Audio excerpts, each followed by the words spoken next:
So, Mr. Speaker, what is indeed sad is that the Trinidad and Tobago Fire Service is in dire need of vehicles and much-needed resources for the fire officers to carry out their duties. The fire service need proper equipment and tools in order to effectively service vehicles. And you know that money, there's so much that could have been done in the fire service with that money because there is so much problems in the fire service. And Mr. Speaker, there is an urgent need for the refurbishment of the main workshop. The engineering department needs more space to operate. There has been an increase in the number of requests for inspections, and the fire prevention department does not have enough vehicles to carry out these inspections. Since 1991, there are some fire officers who have not received their qualifying incomes. There is a shortage of uniform. There's a shortage of ambulances. Those in commission have outstanding defects. Insufficient emergency rescue tenders. There is one in Tobago at Crown Point Fire Station, and it is over 15 years old and riddled with defects. There's a shortage of personal protective equipment, shortage of breathing apparatus. There's no personal breathing apparatus, which is a face mask, which is required for hygienic purposes. There's a shortage of fire kits. There's a shortage of firefighting and rescue equipment. Lack of proper storage facilities.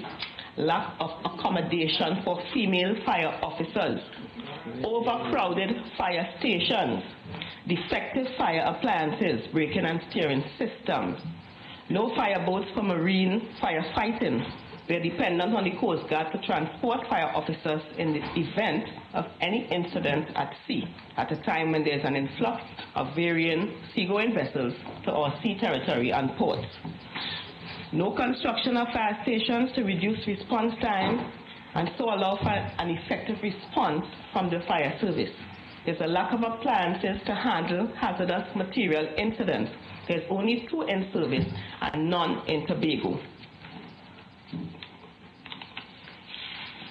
There's supposed to be an expansion and refurbishing of the fire service headquarters. I don't know what is happening with that. That's long overdue. 6, shortage of and insufficient fire hydrants, especially in the rural areas. And Mr. Speaker, something was brought to our attention. There were 6 serviceable fire hydrants, which cost about $180,000 in value, because they cost about $33,000 each, were removed from a fire station in Roxborough, Tobago, by 2 civilians in a private vehicle approximately 2 years ago. And it was stated that this was on instruction from a senior officer. And these were sold to a scrapyard dealer. A report was made to the police and nothing came out of it. As a matter of fact, he said senior officer, who it is alleged gave the word to remove those hydrants, got accelerated promotion. So as a matter of fact, he skipped a rank, Mr. Speaker. Mr. Speaker, I would like the Minister of Finance and Minister of National Security to investigate. Public funds were used to purchase gym equipment for the rest, and it was at the residence of the now acting Chief Fire Officer, who was then the Deputy Chief Fire Officer. This gym had to be retrieved from his home. Why was this covered up? I understand that the Ministry of National Security had to send and take back the gym equipment from the now acting Chief Fire Officer's home. So, Mr. Speaker, the Minister needs to look into this, because if this is so, then the government must look at how funds are being used in this service. It is said that one company is doing everything in the fire service: uniforms, construction, maintenance of vehicles, and so on. I guess a one-stop shop. We need to find out why this is so. And I wish to remind this House, the importance of the Trinidad and Tobago Fire Service and why we have to be so careful how we spend money, because the Fire Service Department is the first response organization that is summoned whenever and wherever a fire or any other emergency occurs. Mr. Speaker, we haven't forgotten the formation of the new flying squad, which everybody except the government seems to know about. And Mr. Speaker, from captain to cook claims not to know about this flying squad, which came into existence around June 2012 and initially met at a national security building on Henry Street called Matco Building. How did members of the new flying squad get the use of this building, Matco? How did the members of the new flying squad get the use of this building? Because every time an individual goes to that building, there's a register to sign in. Where is that register? And I see under recurrent expenditure, you have where office accommodation, storage, rent, where it's not under recurrent. The Auditor General's report deals with signed lease agreements were not produced for several properties for which rental payments were made, and this was under the Ministry of National Security. So this is something that the Minister of Finance needs to look at, because there are 3 such locations which were listed under national security, and the Auditor General is saying that signed lease agreements were not produced for several properties for which rental payments were made, which means that, you know, the checks and balances are not there. Mr. Speaker, of course, the government had an illegal security unit operating, and the people of Trinidad and Tobago need to know the truth about this new flying squad. They must come clean. Because, Mr. Speaker, I have a list of some of the members of this new flying squad where they signed their names and addresses and telephone number on this register. And as a matter of fact, there were 3 serving members of the Trinidad and Tobago Police Service who worked with this unit on their off days. So, Mr. Speaker, if this unit was not operating, why were 2 members of the police force transferred and their firearms taken after this story came out? Why are the officers now being victimized? Is it that they are afraid that they will admit that the unit existed? So, Mr. Speaker, this new flying squad was given the use of vehicles and a building in the east rented from one Mr. Richard Korn. They were also sent to do medicals by Dr. Masura on Ramsaran Street in Chaguanas, where he was to be paid $2,000 per person for a complete medical. So, Mr. Speaker, the Deputy Commissioner of Police, Richardson, was the one who had the list of names of the members and took it to the Commissioner to grant firearm users license to these members of the new flying squad. And there were meetings between the new flying squad, some of whom met with Mr. Patap. He isn't there, the member for the area.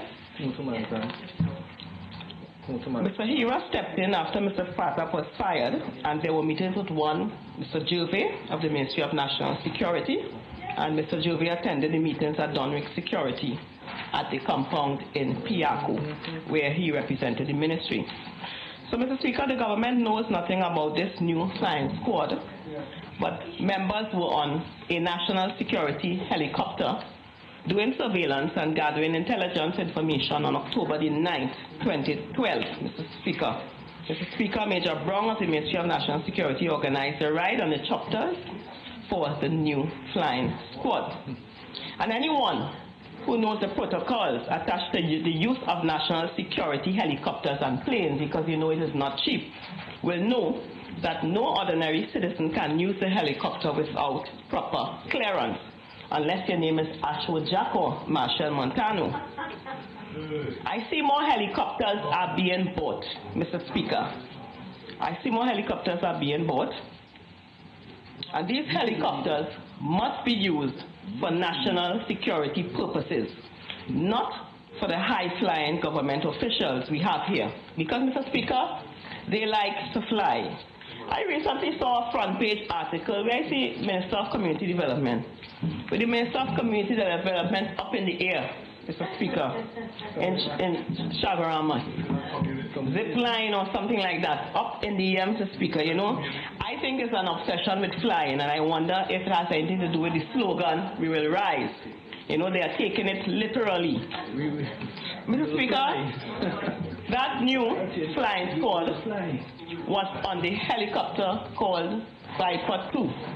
on surveillance with national security officials on October the 9th, 2012, where they found marijuana fields in the fields.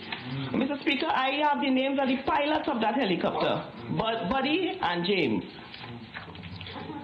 They found marijuana fields in the following areas: Martelot, Grand Riviere, Sanssouci, longitude 10 by 9 by 61 north and latitude 61 by 2 by 4 west.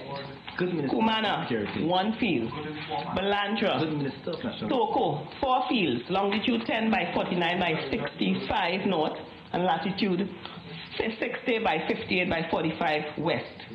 Montevideo, 3 fields. This was on the 9th of October. They were on the helicopter. Check the, what do you call it? Is it a manifold? What do you call it? Manifest. The new flying squad and members of the Ministry of National Security, Buddy and James, were the pilots. October the 9th.